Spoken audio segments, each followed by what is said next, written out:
there. Ooh. Shockers come out of the timeout looking for the oop. And one. And Ramon Clemente from Gal McKell. Yeah, Ramon did a nice job of coming off the back screen.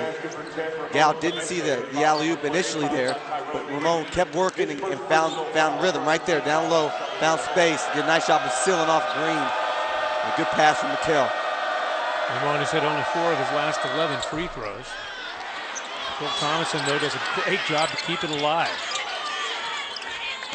And the Shockers with a fresh 35. Carlton Fay is checked in for Southern. And a block is called against the Salukis. And they're going to get Tony Boyle, the 6'8 junior out of DeSoto, Missouri. Very un-Southern Illinois-like start to the season. They have played, Craig, one of the toughest 4 schedules in the country. And they have some nice wins, but they've got some interesting losses as well. Western Michigan comes to mind. The College Insider ranked him number 4th, toughest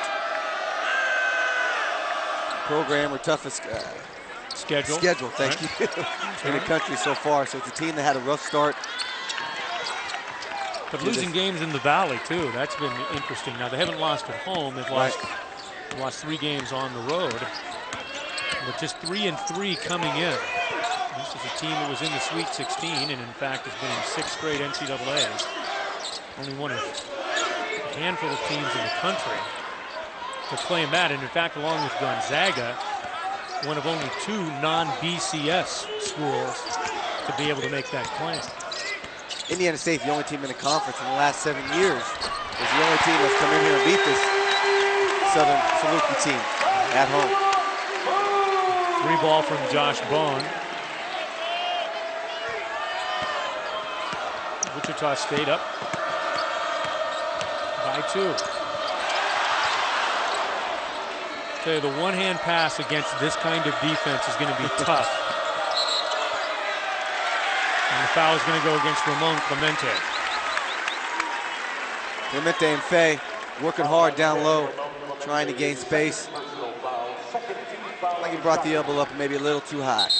Southern Illinois coming off their first bucket in nearly 3.5 minutes. Aaron Ellis checking in for Clemente. Ramon sits down. Here's a look at the freshman. Green breaks pressure. Tyrone Green, the senior. Here's Fay.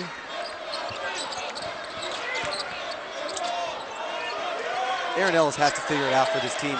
I think he's a guy that has to come in and play. He does a nice job of rebounding the basketball, but offensively he hasn't found anything to be able to get himself into the offense, find ways to score. He's the last game out, he took some shots that probably weren't necessary.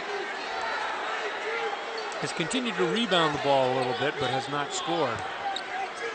In fact, has but 2 points in his last 7 games.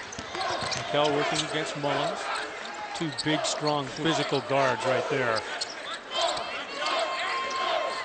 Brian Mullins, a guy that has improved in every category after last year. You have Tony Young, who left, Jamal Tatum, seniors last year, Tatum, Missouri Valley Player of the Year. So he had to pick up, and one thing he really improved is his points. He averaged 6 points last year, averaging just above 10 right now. So he's picked it up offensively for the Salukis. Phil Thomason with 2 seconds left on the shot clock. So there's a little method to the madness at the end of that possession for the Shockers. They've done a nice job opening the game out with a 9-5 lead. I think they've been helped by the switch to the man-to-man defense. But you know, that zone, sometimes you get set in your ways. You kind of get lazy at times, and man, you have to work every possession. Steal from P.J. Kuznar. Ellis. Oh, great look. Chris Canis had already turned his back, and then he is called for the foul. That was just an absolutely great look, and it would have been an easy bucket, but Chris Canis had already turned his back and had started to get into rebounding position. Then he whistled for the foul, so double indemnity for Montes Chriscanis. So in Chriscanis' defense, the way Ellis, he brings his whole body and long length, he looked like he was going to shoot the ball, saw Chriscanis at the last second, but it was too late.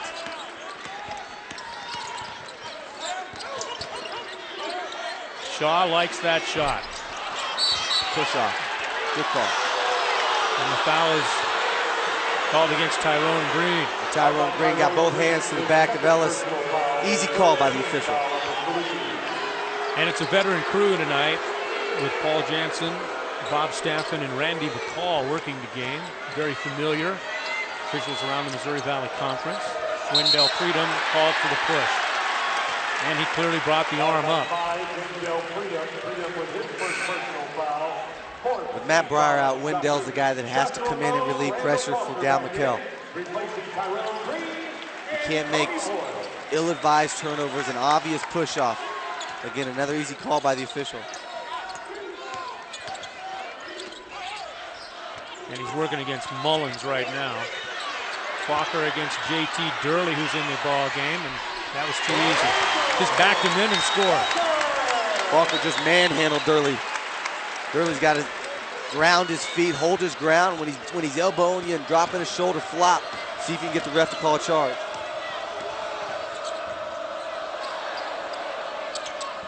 Graham Hatch about to check in for the Shockers. PJ, little fade. Tried to create some space, didn't get a good shot, and then a quick foul on Durley. J.T. Durley called for the foul, and that will take us to the 12-minute media time.